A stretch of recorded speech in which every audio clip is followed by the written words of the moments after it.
감사합니다. 함께 하나님 말씀 보기 원합니다. 출애굽기 27장 9절에서 19절까지의 말씀입니다. 오늘 우리에게 주신 하나님의 말씀, 출애굽기 25장 9절에서 19절 말씀입니다. 저와 여러분이 한 절씩 교독하시고 마지막 19절 한 목소리로 합독하겠습니다. 무릇 내가 내게 보이는 대로 장막을 짓고 기구들도 그 모양을 따라 지을지니라.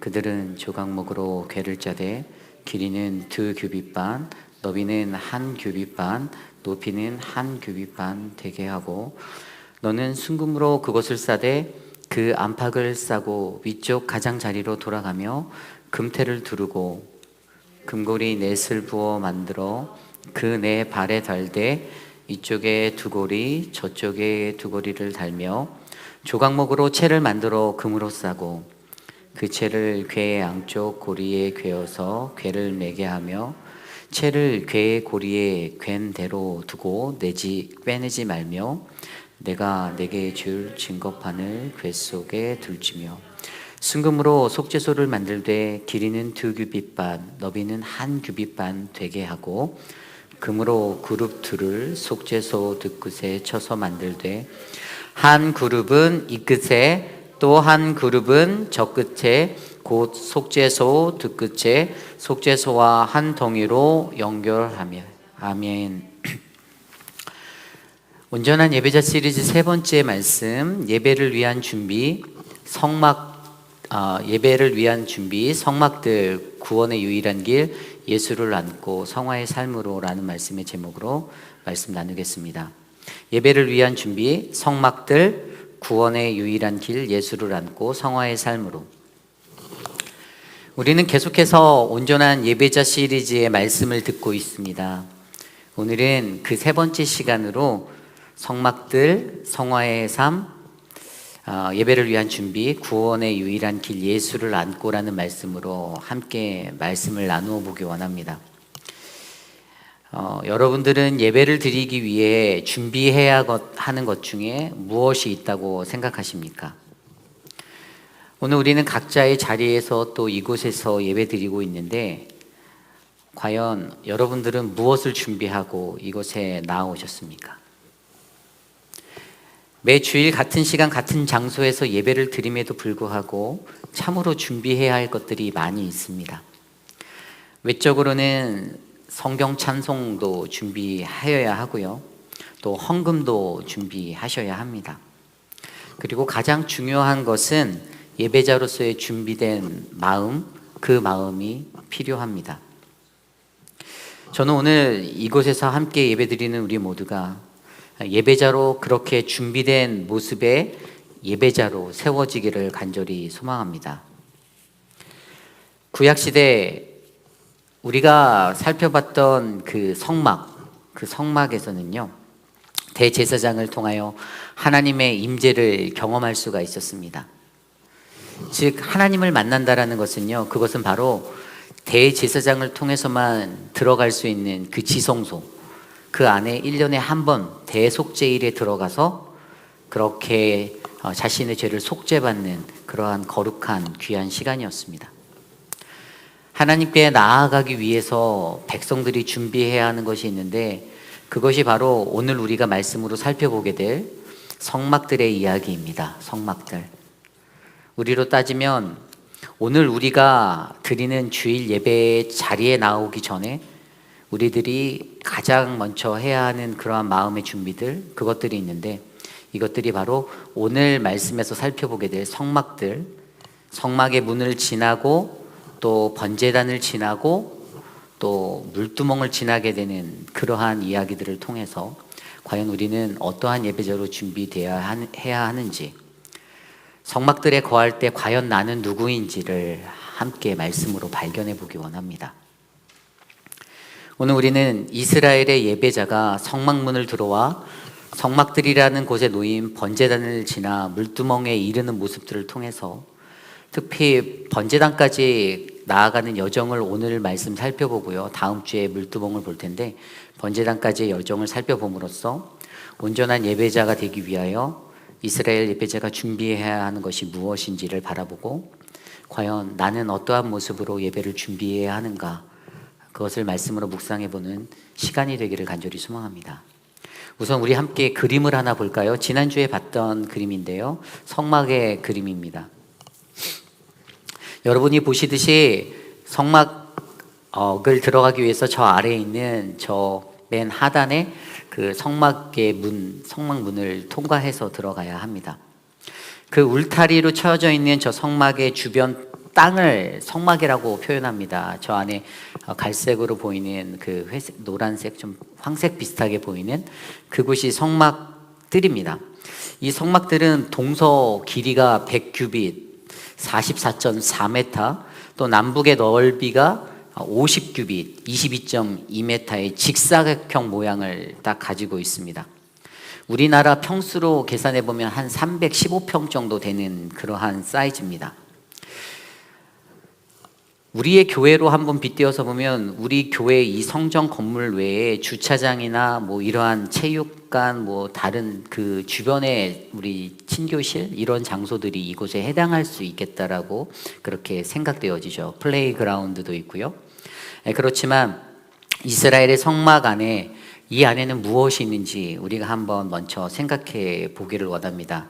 특별히 여러분들이 그림에서 보시는 대로 저 밑에 성막 안으로 들어가기 위해서 뜰문이라고 하는 저 뜰문, 그리고 성막문, 그리고 안으로 들어가면 번제단, 그것을 지나 물두멍, 그리고 우리가 바라보는 성소, 이렇게 우리가 알 수 있는데요. 오늘 우리는 그 중에서 뜰문이라고 하는 이 성막문과 번제단에 대해서 함께 묵상해 보겠습니다. 오늘 첫 번째로 우리는 예배를 드리기 위해 반드시 성막문을 지나가야 합니다. 예배를 드리기 위해 우리는 성막문을 반드시 지나가야 합니다. 출애굽기 27장 16절 말씀 이렇게 기록되어져 있습니다.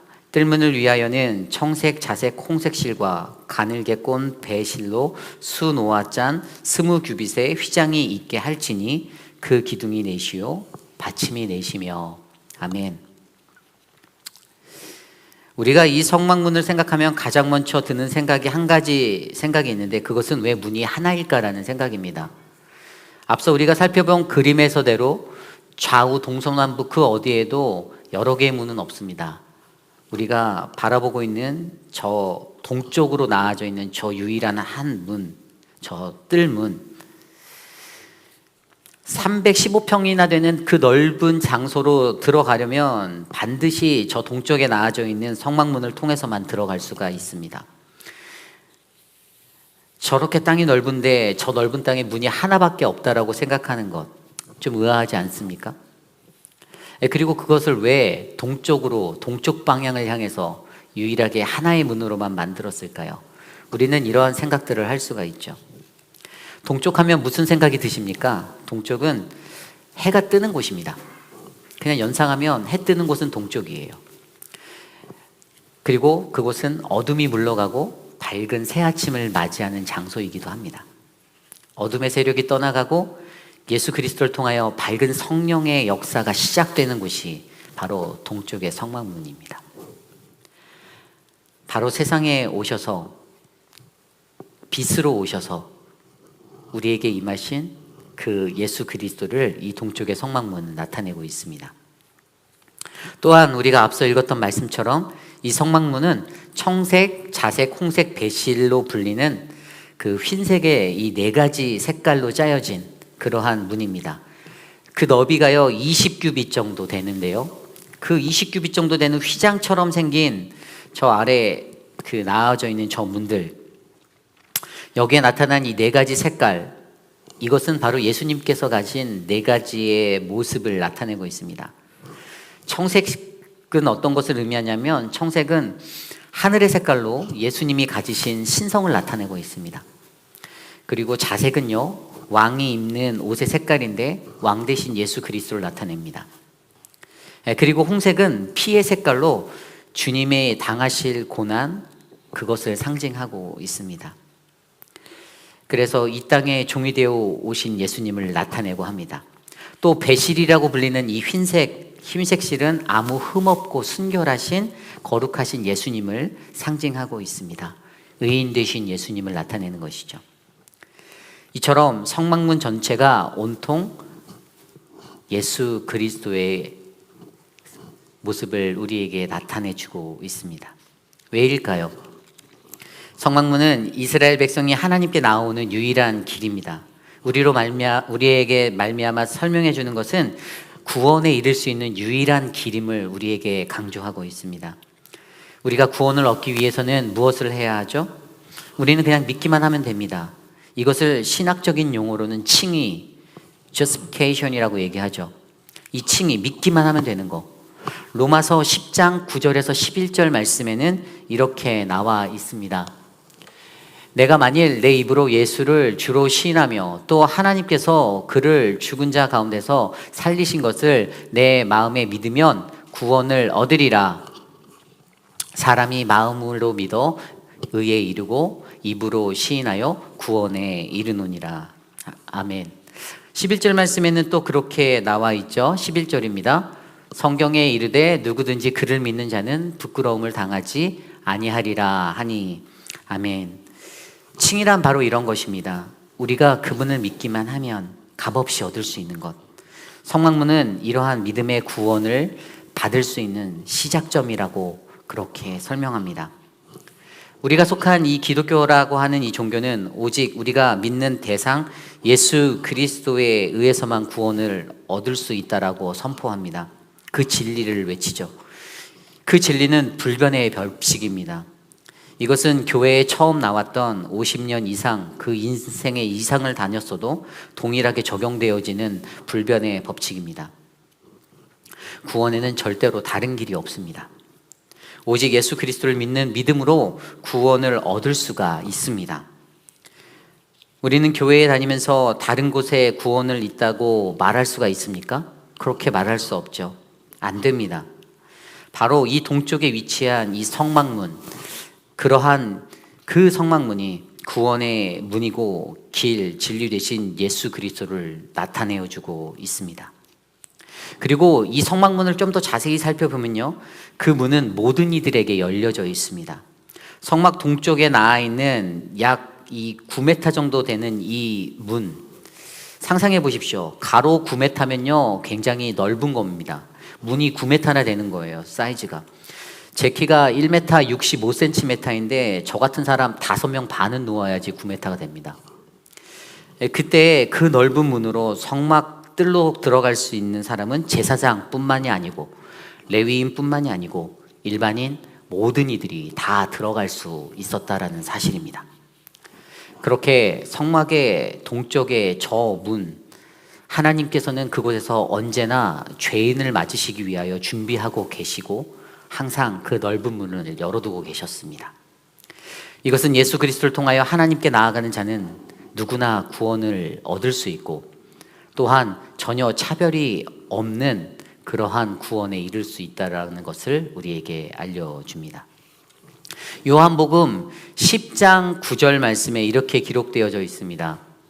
내가 문이니 누구든지 나로 말미암아 들어가면 그 구원을 받고 또 들어가며 나오며 꼴을 얻으리라.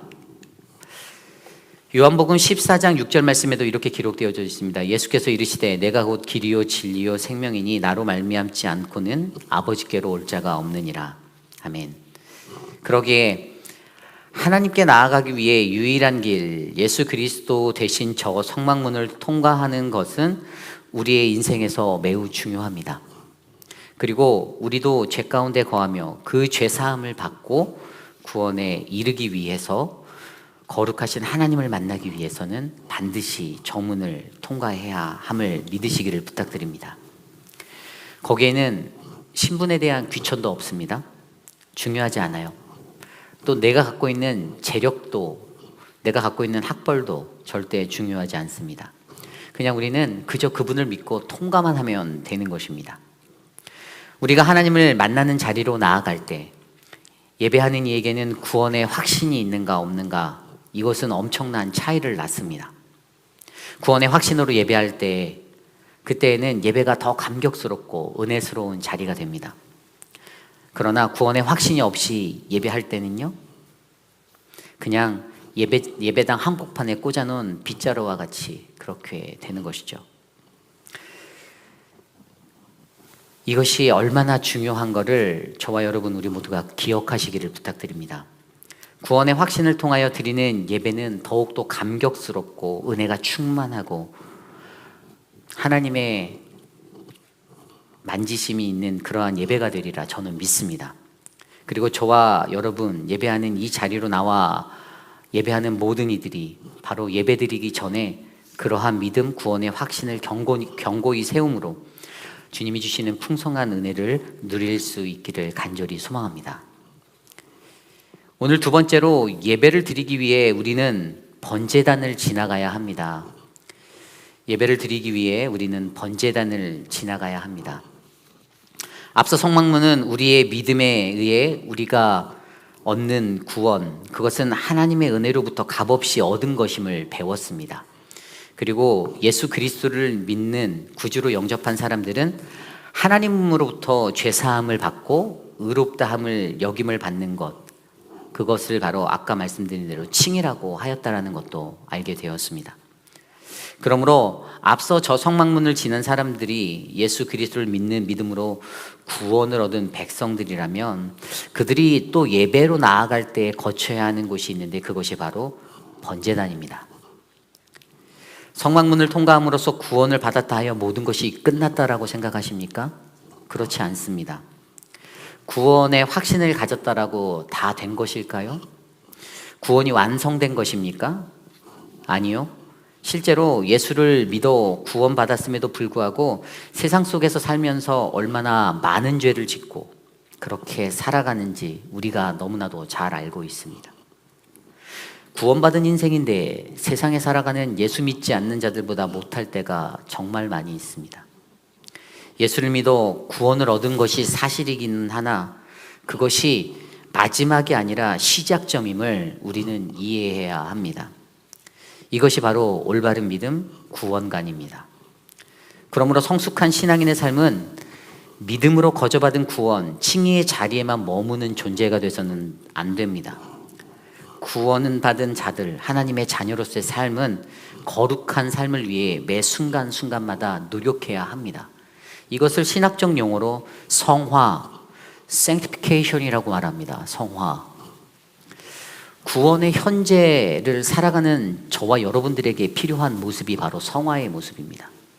하나님도 동일하게 성막을 지으시며 그 자신의 백성들이 성화의 삶을 살아갈 수 있도록 안정장치를 해놓으셨는데 그것이 바로 성막들에서 우리가 바라보게 될 번제단과 물두멍이에요. 그 중에 번제단은 성막문을 지나자마자 가장 먼저 마주하는 그러한 성물입니다. 우선 번제단을 좀 살펴볼까요? 오늘 말씀 출애굽기 27장 1절에서 2절 말씀입니다.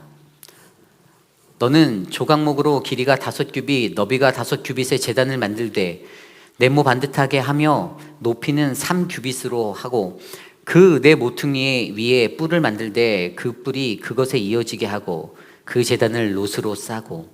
아멘. 하나님께서 번제단을 이렇게 만들라라고 말씀해 주셨어요.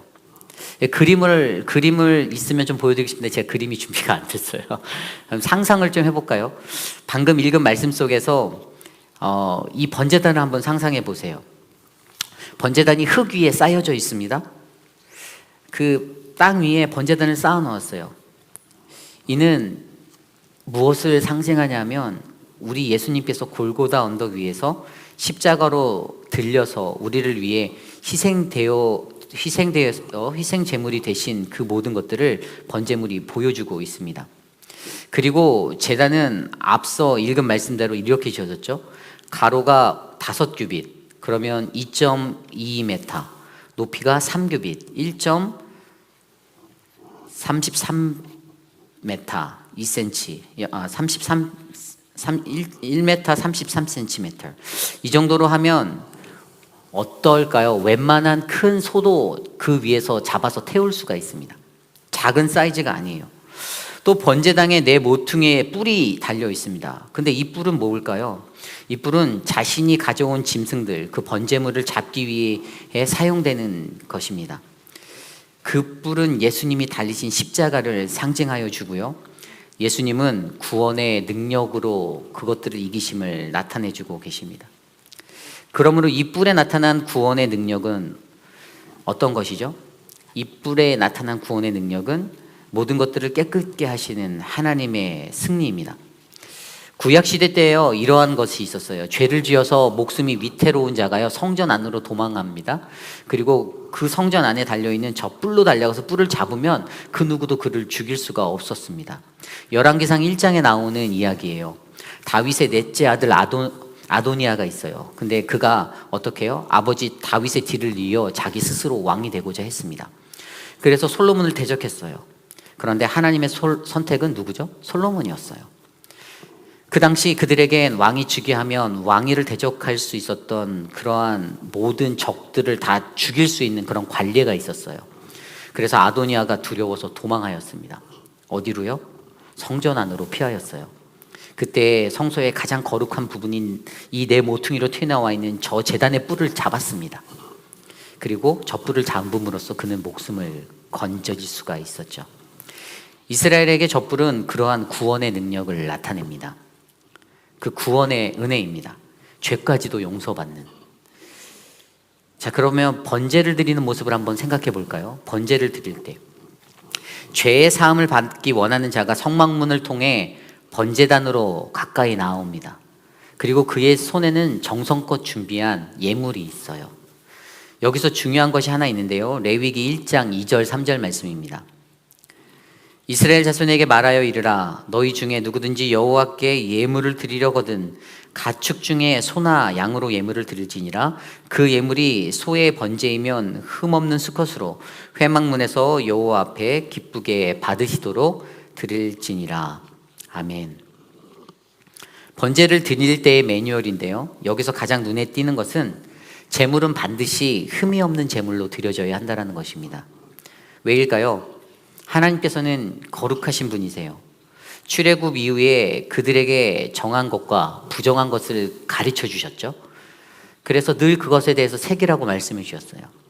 그 거룩하신 하나님께서 이 번제에도 당연히 흠없고 깨끗한 정결한 것으로 드려야 한다라고 말씀해 주십니다. 더욱이 자신의 속죄를 위해 드리는 번제이기 때문에 더욱더 그런 것이죠. 그렇게 하기 위해서는 어떻게 해야 합니까? 제사를 드리려는 자가 정한 것, 흠없는 것을 잘 구별해야 합니다. 어떻게요? 1년 된 것을 드려야 하기에 애초에 태어나자마자 애초에 그것을 주인이 남모를 정성으로 구별하고 분별하여 잘 보관합니다. 정성이 더 들어가는 거죠. 태어나면서 구별된 짐승을 따로 돌보고 부정한 것과 접촉하지 않게 하고 그렇게 자기가 관리하는 거예요. 날마다 수시로 점검하게 됩니다. 잘 있나? 그렇게 1년의 시간이 흘러가서 흠이 없는 것으로 키워내기 위해 온갖 정성을 다 쏟은 그것을 가지고 하나님 앞으로 나아옵니다. 왜냐하면 이것이 자신의 죄를 대신 짊어질 번제물이기 때문입니다. 얼마나 큰 정성이 담겼는지 여러분들 느낄 수가 있으십니까? 그런데 거기에서 끝난 것이 아닙니다.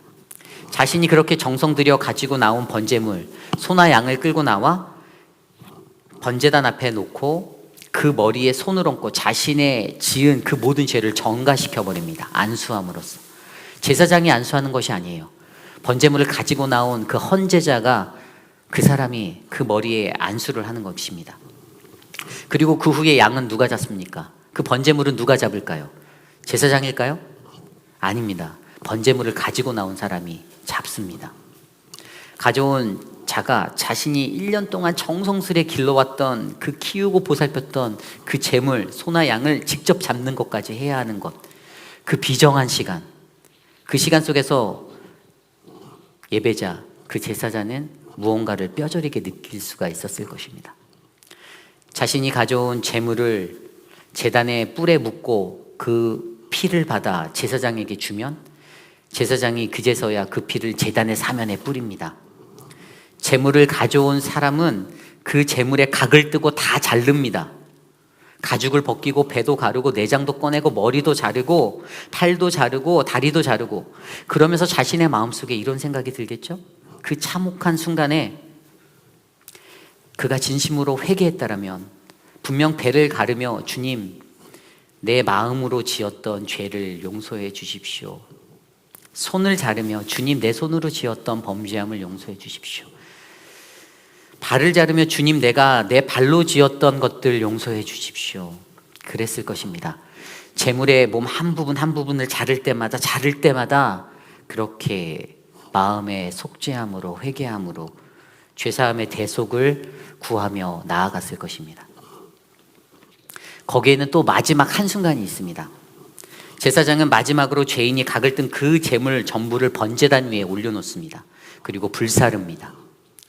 그저 제물을 죽이기에만 하는 것이 아니라 완전히 흔적조차 없애버리기 위해서 불사르는 장면, 이것이 바로 번제의 클라이막스입니다. 이것은 바로 죄에 대한 완전한 소멸을 의미하죠. 죄라는 것이 조금이나마 그 여운을 들까봐, 우리의 삶 속에 번식하여 다시 잠식해버릴까봐 어떻게 해요? 전부 다 태워버리는 것입니다. 그 죄의 강력한 속성 때문에요. 하나님께서는 이 죄를 완전히 소멸하여 없애기를 원하시는 것입니다. 여러분, 이 번제의 모습들을 보며 여러분들은 무슨 생각이 드십니까? 이 모든 번제의 순간마다, 그 순간순간의 모습마다 우리 예수 그리스도가 생각나지는 않으십니까? 너무나도 흠이 없으신 그분이 번제단이 십자가에 끌려가 우리의 죄 때문에 그분의 옆구리에 창을 찔리고 머리에는 가시면류관을 쓰시고 손에는 못이 박히시며 다리에도 못이 박히시고 상처투성이가 되어 피를 쏟으신 그 십자가, 거기에서 우리의 죄를 대속하여 주셨습니다. 결국 이 번제도 전체적으로 예수님의 십자가를 통하여 우리가 받을 대속을 의미해 주고 있습니다. 그러나 우리가 살펴보았듯이 거기에는 반드시 저와 여러분, 우리 모두의 노력이 필요합니다. 우리가 흠없는 것을 잘 구별해야 하고 정성껏 길러야 하고 번제단으로 가져와야 하고 그것을 잡고 태우는 모든 과정에서 노력해야 합니다. 이것이 바로 성화의 삶이고요. 그러나 지금 저와 여러분들, 우리의 모습은 어떻습니까? 예수님이 대속하여 주신 그 십자가의 죽음으로 말미암아 나는 이제 더 이상 제사 안 드려도 돼, 그럴 이유가 없어 라고 생각하며 살아가고 계십니까? 예수님께서 우리를 위하여 십자가에 달려 돌아가심으로 그 희생제사를 통하여 우리는 구약시대의 제사장들처럼, 그 백성들처럼 매일매일 제사할 그러한 번거로움은 없어졌습니다. 아마 예수님이 안 계셨다면 어쩌면 오늘 이 아침에 저와 여러분은 교회 마당에서 번제단의 제물들을 각을 뜨고 그러면서 또 제사 준비를 하고 그랬을지 모릅니다. 히브리서 10장 10절 12절 말씀에 이렇게 나와 있습니다. 이 뜻에 따라 예수 그리스도의 몸을 단번에 들이심으로 말미암아 우리가 거룩함을 얻었노라. 제사장마다 매일 서서 섬기며 자주 같은 제사를 드리되 이 제사는 언제나 죄를 없게 하지 못하거니와 오직 그리스도는 죄를 위하여 한 영원한 제사를 드리시고 하나님 우편에 앉으사. 아멘. 예수님이 바로 그분이 단번에 제물되어서 우리의 모든 죄를 대속해 주셨기 때문에 오늘 저와 여러분 모두는 이곳에서 편하게 이렇게 예배 드릴 수가 있습니다. 그러기에 우리도 그러한 예수님의 모습을 본받아 예배 드려야 하는 것이 마땅한 것이지요. 로마서 12장 1절 말씀에 그러므로 형제들아 내가 하나님의 모든 자비하심으로 너희를 권하노니 너희 몸을 하나님이 기뻐하시는 산 제물로 드리라. 이는 너희가 드릴 영적 예배니라. 아멘. 우리의 몸을 산 제물로 하나님께 드리는 것, 이제는 우리도 저 번제단에서 주님이 지신 그 십자가, 주님 달리신 십자가, 그것을 기억하며 예수님처럼 우리의 몸을 산 제사로의 제물로 드리고 예수 그리스도의 십자가의 은혜로 말미암아 죄 사함 받는, 그래서 나의 옛 모습은 다 저 번제단에서 제물이 되어 불타 없어지고 하나님 앞에서 나라는 그러한 존재도 흔적 없이 완전히 사라져서 그 회개의 삶을 살아가는 성화의 삶을 이 번제단 앞에서 이루시기를 간절히 부탁드립니다. 그러므로 저와 여러분은 예배의 자리로 나오기 전에 이 번제단을 반드시 지나셔야 합니다. 그 성막의 성소로 나아가기 전에 성막문을 지나 바로 이 번제단을 지나 예배자의 모습으로 세워져 가야 합니다. 우리도 오늘 이 순간에 하나님을 만나기 위해 이곳에 왔습니다. 예배로 들어가기 전에 여러분들은 어떤 마음으로 이 자리에 앉아 계셨습니까? 아니면 각자의 처소에서 어떠한 마음으로 예배를 준비하셨습니까? 번제단은 분명히 예배에 들어가기 전에 그들이 거친 노력의 모습임을 저와 여러분들이 기억해 주셔야 합니다. 그리고 그 성화의 삶이 바로 예배자로 나가기 위한 그러한 모습들의 하나입니다. 이 번제단에서 그들이 참혹한 십자가 그 현장 그 자리에서 자신의 죄를 인정하고 인지하고 피 흘리셨던 예수님을 묵상하고 그렇게 예배의 자리로 나아갔듯이 예배 전에 예배로 향하는 우리들도 예수님의 십자가를 통해 철저한 나의 죄악된 모습을 바라보고 회개하며 모든 것을 대속해 주실 예수님만 바라보며 예배의 자리로 나아가시는 저와 여러분 우리 모두가 되기를 간절히 소망합니다. 이것이 바로 예배를 드리기 위해 준비된 우리의 모습입니다. 바로 예배를 위해 준비된 우리 모두의 마음입니다. 그리고 물두멍, 그것은 다음 시간에 우리가 살펴보기 원합니다. 이제 말씀을 맺고자 합니다. 유명한 칼럼니스트였던 패트릭 마벨로스가 오늘날의 구원받은 그리스도인의 모습에 대해서 이렇게 설명하였습니다. 오늘 우리는 성막문의 이 역사 속에서 자신의 삶에 안위되지 아니하고 번제들을 통해 주신 하나님의 은혜를 바라보아야 한다. 이것이 바로 그가 선언했던 말입니다. 우리가 예배의 자리로 나아갈 때 이것들을 생각해 보아야 합니다. 과연 나는 예배로 나아가기 전에 저 성막문을 지나고 번제단을 지나 죄악된 나의 모습을 회개할 준비가 되었는가? 나의 삶을 하나님께 예배자로 드릴 때에 깨끗게 하실 그 하나님의 은혜를 바라볼 때에 철저한 나의 죄악된 모습의 회개함이 예배 전에 일어났는가? 그래서 우리가 예배하기 전에도 참회의 기도 드리잖아요. 회개의 기도 드리잖아요. 그거 없이 하나님을 예배할 수 없기 때문에 우리가 예배하는 겁니다. 성막들에 거하며 나아갈 때 우리는요 성화의 삶을 꿈꿔야 합니다. 그냥 잔디 좋은데, 예배당 예쁜데, 교회 건물 예쁜데, 이것이 아니에요. 어떻게 하면 나의 삶이 깨끗하게 하나님이 말씀하신 그 칭의를 넘어 성화의 삶으로 나아갈 수 있을까? 믿음으로만 구원을 얻는다라는 그 생각에 빠져 사는 것이 아니라 그 확신 안에서 멈춰 있는 인생을 사는 것이 아니라 예수 달리신 십자가 묵상하며 하나님 매일의 삶 속에서 나는 그러한 예배자가 되겠습니다라고 고백할 수 있는 그 마음, 그것을 위해 우리가 함께 기도하기 원합니다. 오늘 말씀을 준비하며 찬양이 생각났습니다. 내 주를 가까이 하게 함은, 이 찬송가의 가사가 내가 주님을 가까이 하며 나아갈 때 내 안에서 예배자로 세우실 그 하나님을 만나게 하는 그러한 가사가 되었습니다. 함께 우리 이 찬양 함께 드리겠습니다.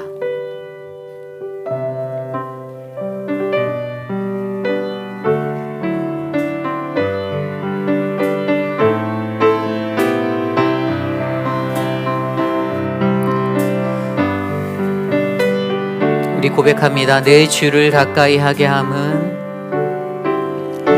내 주를 가까이 하게 함이 십자가 나가 짐 같은 곳에 이나 내 인생 소원이 늘 찬송하면서 주께로 나가기 원합니다. 2절 찬양할까요? 내 고생하는 거, 내 고생하는 거 야곱이 돌베개 메고자 갔습니다.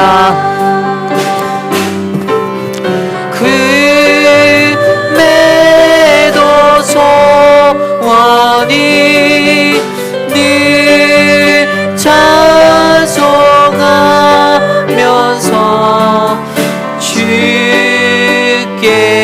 주께로 나가기 원합니다.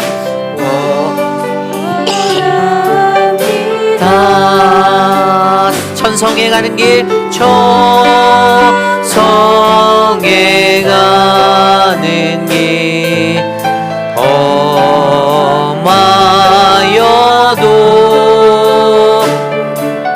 생명길 되나니 은혜로다. 천사 날 부르니 천사 날 부르니 늘 찬송하면서 주께로 나가기 원합니다.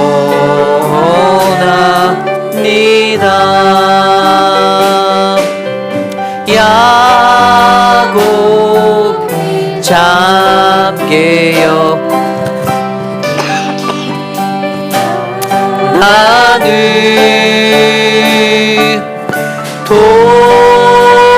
돌단을 쌓은 거 본받아서 숨쉴 때 되도록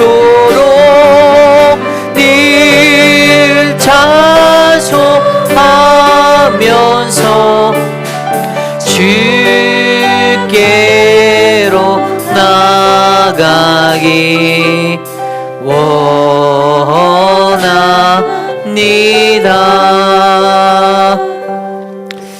여러분들의 삶의 모습은 예배자로 어떻게 준비되고 계십니까?